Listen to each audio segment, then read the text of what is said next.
How to have a successful YouTube career. This is a big question. It's a question that I get a lot from you guys, whether you bump into me in the street or if you've got any questions in the comments. So I thought that, judging by my work that I did over the past year or so, I am in a unique position to answer those questions, although my channel might be of a huge size. We've got 30,000 subscribers at this point in time, but I do reckon that it's a successful channel, and I'll explain in a bit. But before I do, I just want to say a huge thank you to Gigabyte, Loot.co.za, and SteelSeries for sponsoring this channel. If you guys haven't yet, they make this channel possible. The reason that I'm able to even make these videos are because of them. I've included links in the description below. Go hit them up on Twitter and on Facebook. Show them love.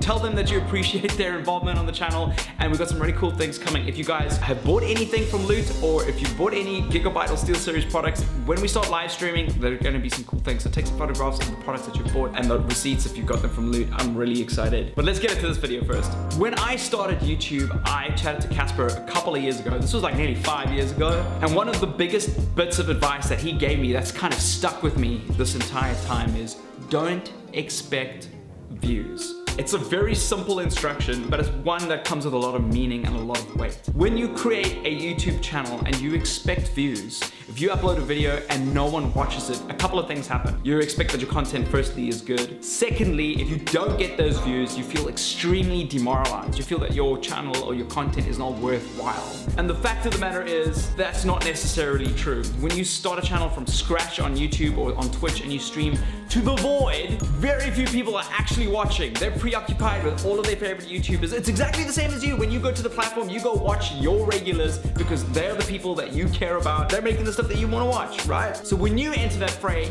you can't really expect people to come straight up to you and watch it. You need to find the guys with the most amount of views, the most amount of popularity, that are doing what they do to the best of their ability. They put their 10,000 hours in, reverse engineer what they're doing, and work out why you love what they make. And if you're able to inject that into your content, every video that you upload, iterate, make it better, just make it so much better, make it as close to that goal as you possibly can. That takes time, crafting, and energy, but when you expect views very early on, it's not gonna happen. Even later on, your content might be consistent and amazing the entire time, but if YouTube changes algorithm, you're kind of screwed. That's why you should be choosing multiple platforms, but I'll get onto that later. Choose subject matter for your videos that you're passionate about. If you're passionate about being famous and you're expecting views, you're gonna fail. It is so important that I get that through to some people's heads, because a lot of people want to become famous YouTubers. A successful YouTuber generally doesn't want to become a YouTuber. They want to do the thing that they're passionate about. I remember Vicstar chatting to Casper.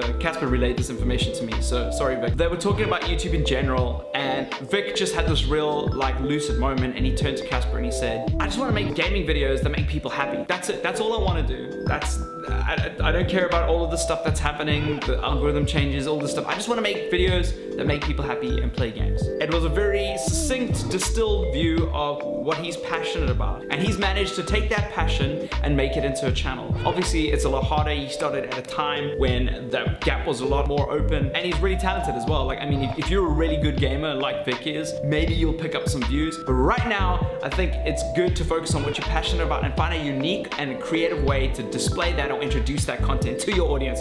Otherwise, you're just adding the same stuff that everybody else is adding. Find your spin. What have you got to contribute? What is interesting about you as a person? And this is a good time to ask family, to ask friends, to find people that are very close to you and why they admire and appreciate you, and take those attributes and apply them. In my case, I am unapologetically excited about gaming and about this industry, and I make videos about that, and that's contagious. That's why people come to me. But not everybody has that kind of contagiousness when they make that video, or that kind of hyperactivity. They've got their own contribution. So a good example is a friend of mine, his name's Sean Tucker. He's got a channel where he does photography. And it's not photography like Peter McKinnon or a how-to video. It's photography focusing on the philosophy of photography. That's his passion. He wants to know why people take photos. So there's a few tips and tricks, but a lot of them come about like, how do I take portraits as an introvert? Because those are questions that a lot of photographers ask themselves. Obviously, I would never do a video like that because I'm not an introvert. I have social anxiety, but I'm not an introvert. So he's in a unique place to do that. So find the thing that you can contribute that's unique to you and that you can give back to the community that you are passionate about. If you're not passionate about the subject matter, unfortunately, that content is not gonna fly. And at the end of the day, your audience will see. Also, you'll just give up because you'll be bored. To be honest, if you're not passionate about what you're doing, if you don't like editing videos, if you're not like excited about what you're talking about, then you're just gonna be bored, man. Build a community. My community is the best on the internet, I must say. All of you guys that have been watching the live streams, that have been hanging on, apparently they've been making stuff for me while I'm away. They're the lifeblood of what's happening in that space. They're cross-platform. They're on Twitch, Facebook, Discord. They are representative of who I am. They're bubbly, excitable, passionate about games, enjoy what they're doing, put their full back behind it. That community will always have your back. Now that you got a community, it's about time that you started making money. And there are a couple of ways to make money on YouTube. Firstly, you get Google AdSense. The ads that roll in front of the videos and our banners on the side of the videos above the guide on the video viewing page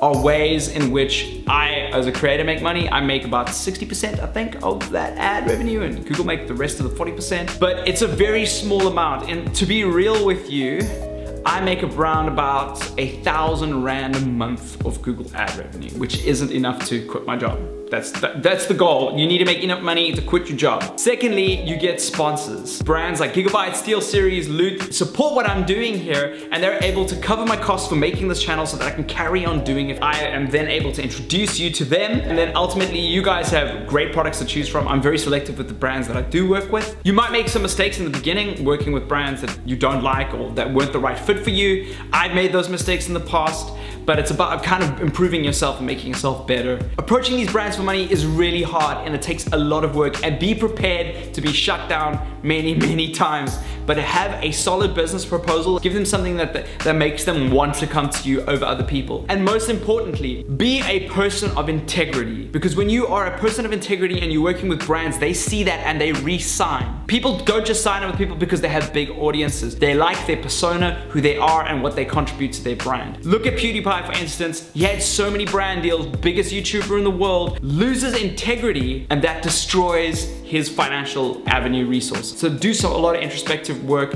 out what's good for you, go take some walks on the beach, build yourself as a person, so when you do approach these brands, you are a person that they can believe in and that your audience can look up to. Once you've got your career on YouTube sorted, you've got sponsors that are sponsoring your channel, and you are making some good Google ad revenue, you're able to quit your job full time, whatever you were doing, and you've got the space, do not rest. This is the most fragile environment to have a career, because one day it's there and one day it's gone. One of the most important things that you can start doing is start looking outside of this circle. I learned this from television. When you work in television in South Africa, no matter how high profile you think that TV host job is, they're not getting paid as much as you think. And the main reason is there's not too much options. The commissioning editor for a lot of the TV shows, remember we've got a national broadcaster, they don't have the most amount of money. Producers take all the money as well, so staff don't get paid properly. Everybody gets treated like interns. TV is a very gross industry in South Africa, but it leaves people in front of the camera with a predicament. They're on for maybe 52 episodes,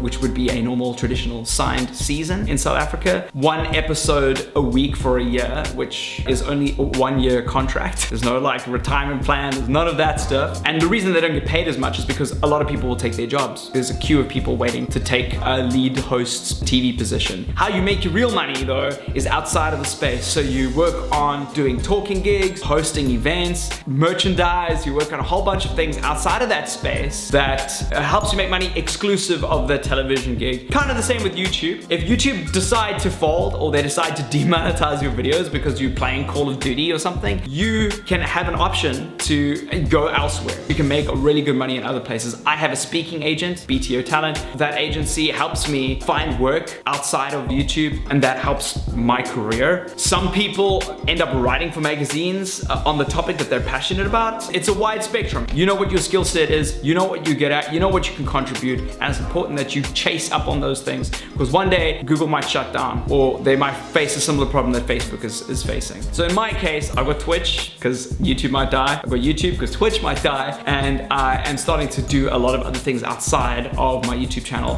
which help and build my career. But my primary passion is still YouTube.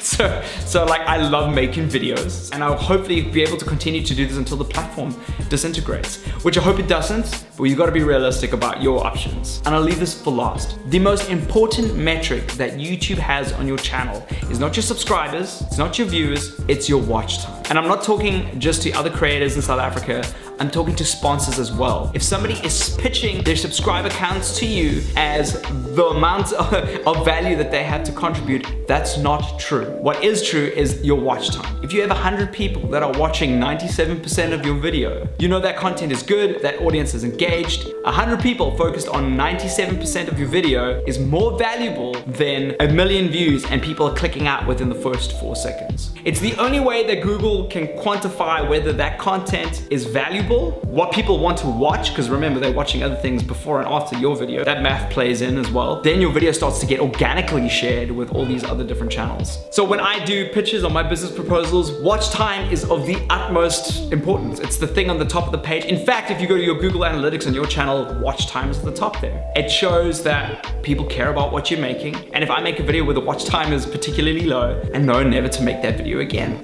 So go through your analytics, make sure that you know what's important for your channel. Watch time is the most valuable thing. If you are a sponsor looking to sponsor a channel in South Africa, ask for their watch time. Rather have 50 really engaged people and work out how to sponsor that than billions of people that aren't really watching the content.